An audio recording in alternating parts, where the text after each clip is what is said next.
Steve, let me thank you for joining Cyber Polygon today. We are truly honored to have you as a speaker. Let's move on the first question to open our conversation. You are very among the first to mastermind the idea of creating an ecosystem around a person with various gadgets and units. Apple has been following this strategy ever since, working systematically and growing into a tech giant. Did you know from the beginning that the development of an ecosystem model would be best path for Apple? What were the main obstacles and what drove Apple forward? Has the company journey been like you imagined it to be? When we look back, a lot of people go back certain amounts of time, and you could pick different points of time you could call starts of Apple or starts of the ecosystem idea and all that.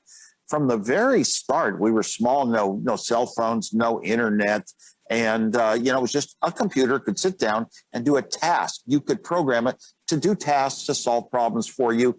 And it didn't think that much of an ecosystem, but there were a bunch of little companies starting up thinking maybe there will be a market for personal computers. It was not apparent yet. Some of them knew the hardware formulas from the past, and some of them could start writing programs. They were programmers, but there was rarely a crossover. And started Apple, I did all the hardware, all the software on the Apple II computer, which would be all of our revenues for the first 10 years of Apple. A very, very incredible step. The first time arcade games were colored. Games were important. The first time that games were software. You could write a game in one day instead of in a year, and instead of hooking 1,000 wires up for a year.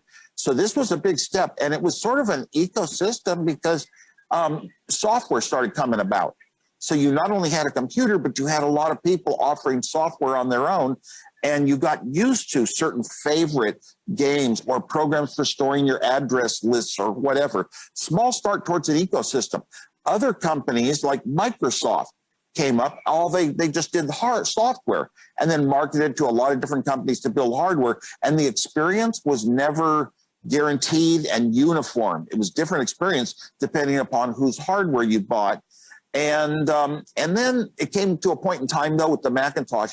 See, we were building hardware. And by building hardware, as well as doing the software and the operating systems, we were higher up in terms of volume of sales, numbers of dollars. We were higher up on the Fortune 500 list of companies. And we also then wanted to say, why are we superior to Microsoft? Because Microsoft was growing and catching up to us.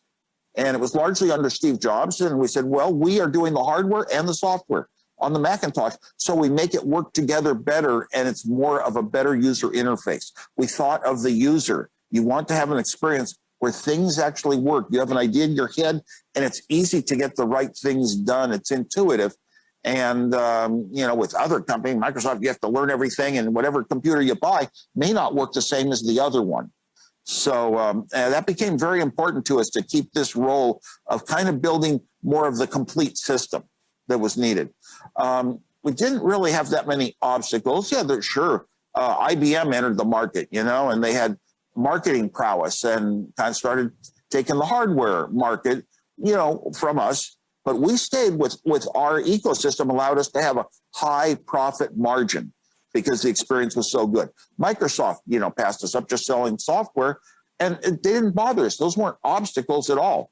They were actually just, points of recognition of why we were going to do what we believed in, and the ecosystem was the heart of it then. Today's ecosystem's, much greater, of course. It's truly amazing how technological progress changed industries. In our case, I think that if you look at Sberbank, we are the first bank in the world who start to produce hardware also. And last year we delivered the first hardware products to the market. And for us, it was unusual. And now we have a big plan for this year to deliver more products to our customers. Within ecosystems, what new risks do you think? have appeared in the threat landscape both for people and businesses. What has been the experience of Apple? And what are the most important things that the other ecosystems should think of? Yeah, we form, a large ecosystem, at Apple and other tech companies to enhance the user experience because everything kind of works together. Today, you've got your computers, you've got your smartphones, you've got your watches, you've got your AirPods, you've got the HomePods in the home where you can just walk into a room and start talking to Siri, talking in, human language. And the problems that come about are there's sometimes parts of the ecosystem don't work the same way as others. So I'm a user and I get used to doing one thing on the computer and then I move, the iPhone's very different. I move the watch, it's still different yet sometimes. And you detect things. You detect things when different parts of the ecosystem, we aren't in control of the third-party apps, for example. And the third-party apps might use very different command structures to back up and redo things and how to get things done. Also, there are changes over time. Every time there's a new set of updates to something, even if it's the heart of the company, Google or Apple, the heart of their own applications change. And new people, young people come in and say, this is just how it is. Great, it works. I figured out how it works. Older people say, oh my gosh, why did they move that? Where did it go? I know what I want to do. I know it must be possible. It's hidden now. So you get into a lot of problems with things being redone constantly. I think the companies hire a lot of technical people that know how to develop the new system, a new part, trying to stretch the ecosystem a little further. Today, we want this fruit app to work with bananas, something that simple. And so the change is very difficult to deal with sometimes. Apple in particular likes to change very fast and get rid of the old. And Microsoft always had a reputation for preserving everything old, but that also led to the threat of cybersecurity. There were so many holes and cracks and malware in the PC world. So we have better control over it because we do all the parts of it, the major parts, ourselves at Apple. And it's very pleasant. One of the things is I want to be a human being, in my life. And Apple has taken so many steps that said, I can be a human being. I can maybe speak or handwrite to a tablet, and it understands what my human commands meant, what I really want, up to a simple level. I can speak to Siri. Siri was not even Apple. It was a third-party app for 1 year before Apple brought Siri in, recognizing the importance of it. Now, just like banks, it's important for banking institutions to be aware of the trends that are going on, the trends in technology, the ones that are so important, they're going to grow. And those are easy to spot. Nowadays, though, one of the obstacles is the little tiny inventor who wants to make a company that's going to become big and have its own name forever, like Apple or IBM. Those little guys, they don't really have that much of a path. Yes, they can do something really good that adds to what computing is today, and they can get acquired by the big companies. And that's an exit strategy. It's a way to make money for what they're doing. But they kind of get hidden as themselves being an important part of the eco-structure. It usually falls under the name of the bigger company. We in Russia have a unique situation because we have at the same time all these foreign ecosystems like Google, Apple, etc., Chinese also. And we have also our national ecosystems, Yandex, like Russian Google, Sber, Mail, it's Russian Facebook, and few of the others. And if you look at our customer base, Sberbank has more than 110 million customers inside the country. If we look at Apple story is much greater. At the beginning of this year, there were more than 1 billion active iPhones, not to mention all other Apple products. Apple Music has 72 million subscribers. Apple TV, I think, over 40 million. So the amount of data stored in the company's IT systems is huge. It seems ecosystems like Apple know more about people, about their families, friends, environment, tastes, etc., than the people know themselves. How these data help improve Apple's customer experience?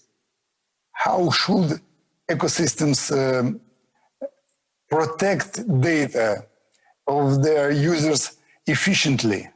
You said that Apple has a unique situation because you produce hard and soft and you control everything. But I think we have a different situation in the different ecosystems. And data protection from year to year is going up as a first problem for the companies, for ecosystems, and for the citizens, for the customers. And I think now I feel this problem like a political problem.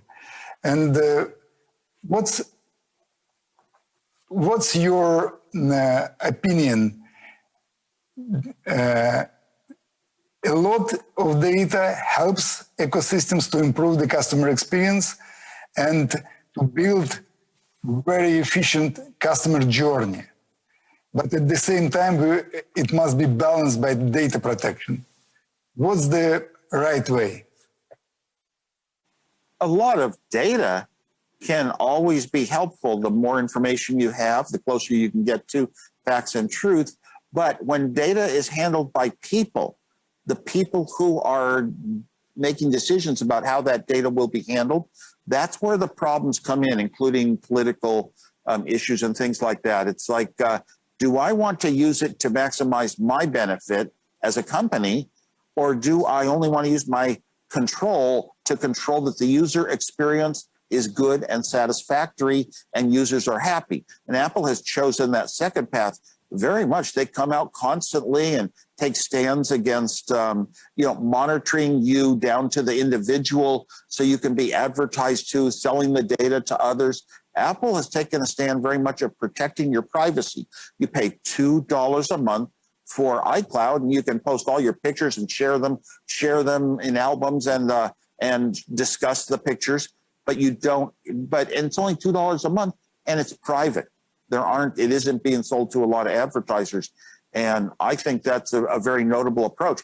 I wish that other ecosystems, largely Facebook, but also Google, I wish they would just say, you can pay a certain price and we will not use any personal data about you, who you are, by your name, by your government numbers. We won't use any of that information and pass it along to others. We will we'll give you a good product. Why don't you sell a product? We used to buy things, and products are things. We'll sell you a good product for a certain price. And they never do that. They never come around and say, yeah, we'll charge so much a month and you'll be protected for privacy. We did not expect that when we started this industry. We didn't expect it would go in that form. We expected it was going to be good products are worth money. That's how you make your profit. When Facebook started, you had all these great ideas. You can communicate with all your friends and share data and have groups of friends and talk about things among yourself. They didn't start Facebook in a dorm saying, we're going to monopolize on the capital by selling people's interests, knowing something about a person, selling it to others so they can be more directly approached. Now, there are some good aspects. Look inside of Apple with all the data we collect that you mentioned. And we know a little bit more about, which products are having problems, or where is a trend, what sort of thing do our users want more of, and address that. But we don't, get it down to notifying individuals. We just look at, how many people are using a certain app. Is it growing? Maybe we should tighten the belt, or some app usage is going down. People are buying more of the home pods, We can address those and kind of satisfy the market in more of a general sense. I'm a creative person, and I'm just a person in the world, but creative people don't want you, a big company, to here's what you're going to say next. Here's what you're going to open your mouth, and here's the words that are going to come out. Here's who you are. You know, it's almost like who you are is the memories of your life. That's more who you are as a person than anything else. Wait a minute, we're storing all our memories, you know, in places like Facebook. All our memories are out there in the cloud and shared. And that's why the cloud does know more about a person than the person knows about themselves. It's all out there permanent. You can't even remember as many things as the cloud does. And so that's one of those, you know, just warning signs. But there are choices. The people who run these big ecosystems can make choices, you know, and say, think, if it were me and I were a person, what would I want? What do all the users really want?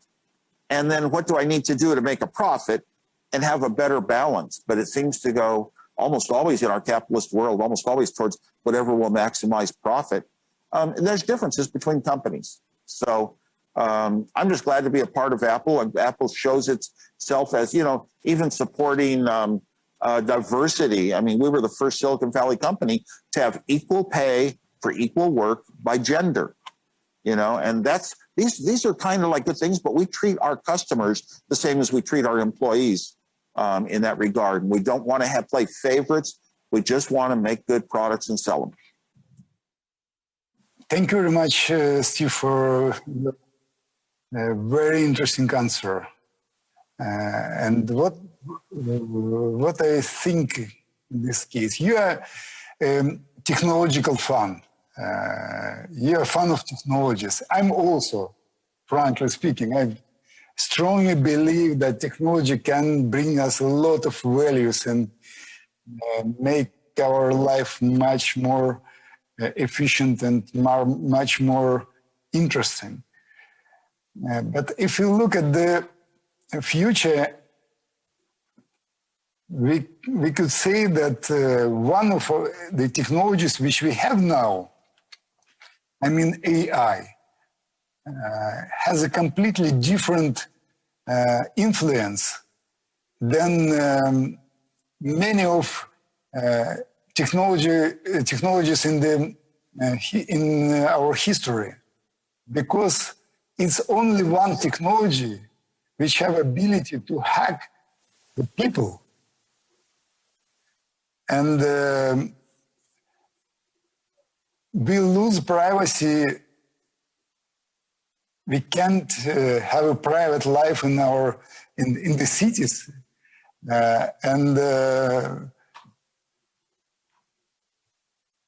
it's a big player also. If you speak about a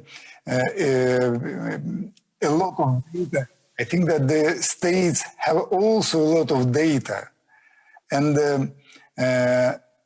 in this case, many people worried that AI will change completely our lifestyle, our habits, and maybe we are not prepared for that, to change in such a short period of time all our habits. What do you think about it? What do you think about AI technology? One of the reasons that I like to follow technology, new gadgets, new companies doing different things, are that they change the way we live our lives. And you look at something like Uber, you know, that didn't exist, and look at just taking your phone and making a reservation, ordering some food, telling a restaurant you'll be there, you know, setting up a time. All these things we really couldn't do in the past, so technology allowed that to happen. AI is very difficult to describe because people interpret it as artificial intelligence, but it is not intelligence at all. It is not like a human brain at all. You study psychology and you'll find out we don't know anything about how the brain is really wired. And AI is just the state of the art of computer technology. For example, if you play a game, if a computer sits down and plays a game 1 billion times looking for what works and what doesn't, they will get better than a human at that game. No human could play a game 1 billion times and remember all the results. So it's just that technology is always faster and makes us more capable than we were. The wheel did that. The wagon did that for human beings. The hammer made us able to do things that we couldn't do without it. So it's only the highest state of the art of computer technology. And I don't even like the word AI. Now, AI usually breaks down to two things. One, I just pointed out. Computers can just try everything possible, billions of times because they're so fast. Or B, neural networks can more efficiently make sense out of patterns of data. A lot of data is coming in, like to our eyes. How do you know your eye picks that's a box and that's an air conditioner and that's a pole? How does your brain do that? That's a cognition step, and that's another side of AI, and it can figure things out. You can show Google 80,000 pictures of dogs, and Google can now recognize a dog faster than any human. Is that intelligence? No. A 1-year-old infant, you can say that's a dog, and they know that the dog has these limbs that are kind of hard and kind of soft, and they rotate, and they know that the dog has eyes and a brain and sees where it wants to go. The infant knows what a dog is. Google only knows how to recognize pixels and say that must be a dog, and doesn't know what the real dog is. So we fool ourselves a lot about AI being truly smart. Now, you can't have ethics and values and protect people that should be protected with AI unless it is smart. Sometimes you have to lead a human life. I've been driving a car that, espouses, self-driving and all this type of stuff. And all I found was that what they call AI in that car is just totally insufficient, totally dangerous. The dumbest driver in the world wouldn't make mistakes that it makes constantly. And you don't really know these things unless you drive a lot. But my wife and I drive a lot. We just finished a 3,000-mile road trip, and we've done that so many times. And you learn a lot of things that everything comes up a little different. The car can't handle it. It's great when it sees what it knows, it can handle it. AI can only be trained for certain things. And this is, a problem is we shouldn't start pushing technology into areas of kind of thinking for us, especially thinking for itself. AI, state of computer technology, you did briefly mention cybersecurity, I think, and, hackers, the word hackers. People can get it. I mean, hackers can mean somebody who just works day and night to make a program perfect. But hackers also, that try to penetrate systems and look at the ransomware attacks we've had recently. They're getting bigger and bigger and bigger. And thefts of data from big companies are getting bigger and bigger and bigger. This is a huge concern. And, trying to fight it, I don't know. I hope what we call AI, super security technology, can look over things. I know there's one company, there's a CoinHeco in Singapore, and they actually take all the secure data that's important of your cyber holdings, your bank account, but they put it in a very cold storage area. Only small amounts of it are even out there accessible on the internet. You need this kind of thinking and these approaches. We don't have a machine that sits down and says, what could I do to improve the world? No. We kind of tell it, follow these patterns and you'll learn a certain task that helps improve the world. So machines thinking for themselves is a very bad concept. They run on algorithms. I like to call AI algorithmic idiocy. Steve, thanks a lot for your answer. Let us turn to the topic of technologies. They really are the future. Let's take an example of digital ID and the biometrics that are also widely used in ecosystems. We use them extensively at Sber, and Apple is at the forefront of all these innovations. Sometimes ago, Touch ID became a real breakthrough in authentication. Now Face ID allows us to unlock the device with just one glance. Could you even imagine such progress 45 years ago when you created Apple? And what's next?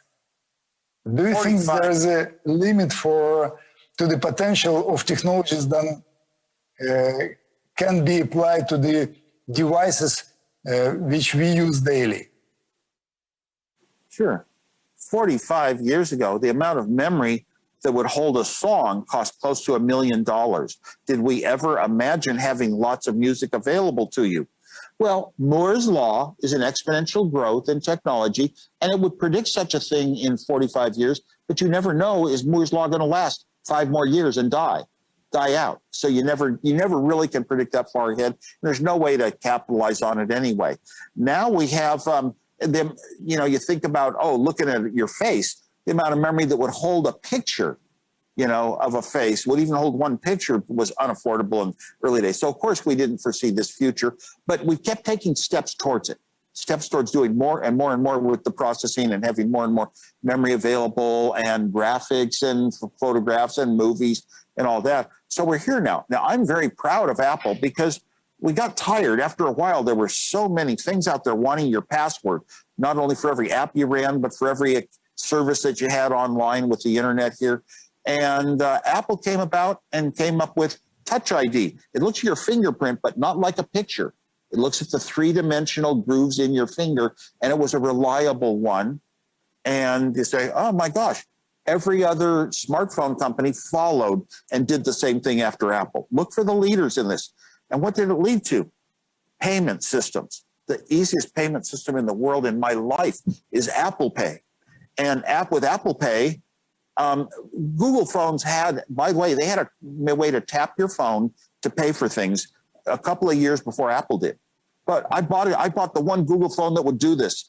It had to have a certain chip in it. And I wanted to experiment because I like to experiment with new technologies. And I found out that I had to unlock the phone, type in the passcode to unlock it. Then I had to find the app, a certain app, and then I had to choose a credit card and type in the PIN number of the credit card, and then I could tap and pay. Come on, a credit card is so much easier. But then what Apple did was you held out your phone, you didn't even turn it on. Hold it out to the reader, a picture of a credit card pops up and show your fingerprint, beep, and it pays. So easy. Now it's even easier on the watch, which knows that you're wearing that watch. You can double click and tap and pay. These payment systems. Well, after Apple did that, easy to use, tap to pay, sure, Google and Android and all the others, they came on board and did the same thing. So it's, you have to think, what are real human problems? What are real things that humans do a lot? And your company should be saying, let's go solve it now, solve those things now. And there's a very big difference in how far companies go. Now there are issues in the world though, like facial recognition has really come to be. In early days, it was very crude and almost unusable. And now it's actually much better, but it's being used almost everywhere. I mean, a camera in your car is doing facial recognition for good reasons, see where your eyes are looking. But everywhere you go, you're walking by cameras in some places. And being watched. And I know China has a huge reputation for that, especially around the centers of Beijing. And I don't know if that's good or bad, but I do know one thing. How do you stop it? You can't stop it. We've lost our privacy, so long ago in so many ways, and kind of have to live with it. Maybe government regulation saying it can only be used in good, appropriate ways will happen. In our country, the United States, I don't think we're ever going to limit it to only being used in good ways, just because almost always our system is based around favoring the producers over the consumers. Thanks, Steve. Thank you very much. And as a matter of interest, Steve, how did you first start inventing? Was it a good education that helped your love of technology grow, or was it something else? Maybe it was part of your DNA. What do you think? There are times that you feel after the fact that it's part of your DNA, whatever you become. I think it was just the books that I read, the TV shows I liked, talking with certain friends of mine, and we knew electronics, and we shared electronic stories and build little inventions. I was tops in math and science in my schools. So that's a good start because I had skills to actually build things, buy some parts, hook wires onto them, solder them together, and make devices that I built a transmitter and a receiver and had a ham radio license at 10 years old. So I had an early start. What you discover that you're good at is what you value. That's what you say, this is good and important in life. And I was good at electronics, and I stumbled into digital when it did not exist. No classes in any school, no books in the bookstore, no magazines about digital and computers and what was inside of them. It was just a word like rocket science. But I stumbled onto accidental discoveries, findings, and a company that let me have a manual once. And I discovered what was inside of them. And I just started teaching myself how to build them. Never thought I'd have a job doing it. I knew I'd be an engineer, electrical engineer, but engineers built the old analog things, televisions, radios.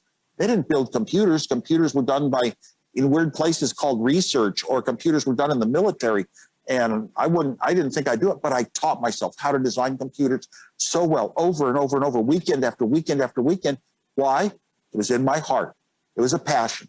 And putting the time in and the hours into that direction gave me skills that were needed. Now, to be the inventor type, an engineer can be very good at designing things and finishing projects, but an inventor has an idea.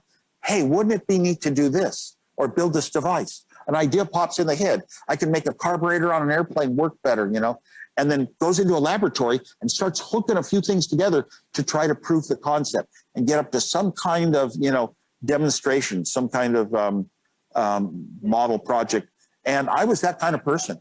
Everywhere I went, I just wanted to build little things for fun to show off to my friends, whether they made lights flash. I eventually built a Pong game, and then I designed a breakout for Atari. And these were fun projects. Built a little terminal. I heard about the ARPANET, which was 6 computers. Now we have billions of computers on the internet. The ARPANET started with 6 computers, and I could type to them and reach them. And the only way I could do it was because I owned a television set, and I knew enough about analog television technology and digital to create the signals, to put balls and paddles on that TV.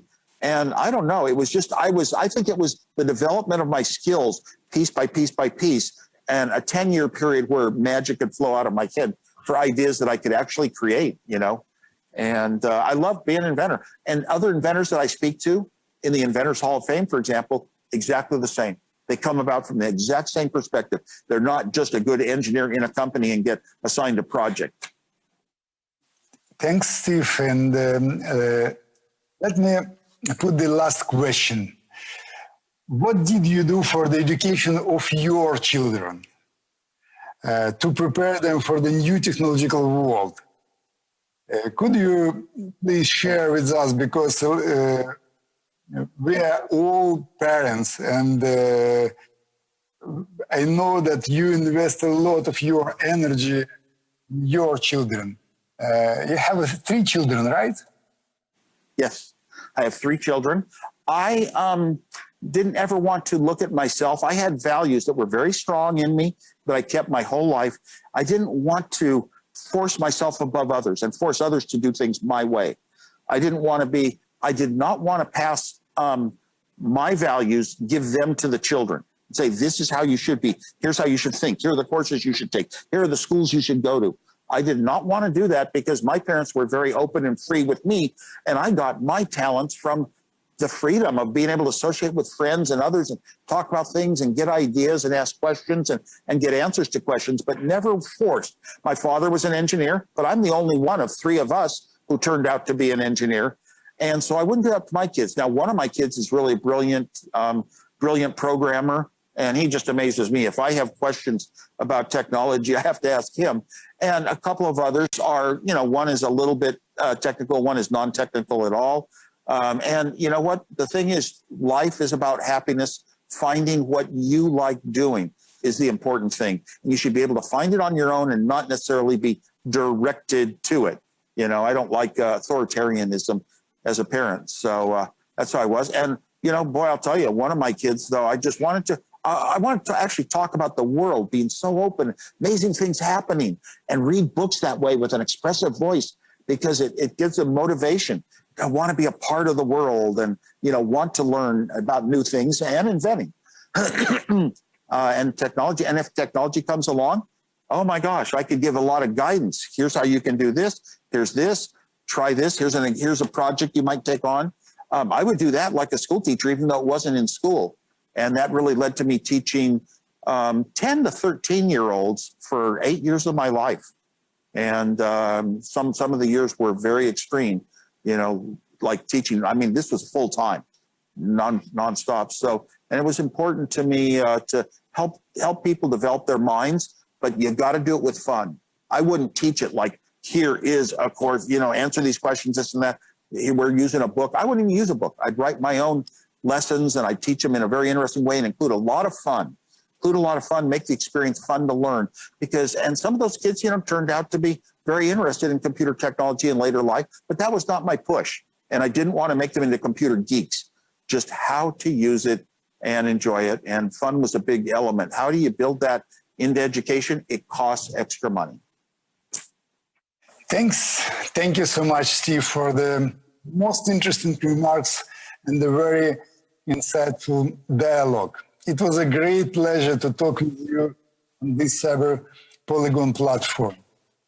And I would like to wish you good luck and all the best. And I hope that next our visit to Silicon Valley on your visit to Moscow, we can spend more time to discuss of all these very interesting questions. Thank you very much for your participation.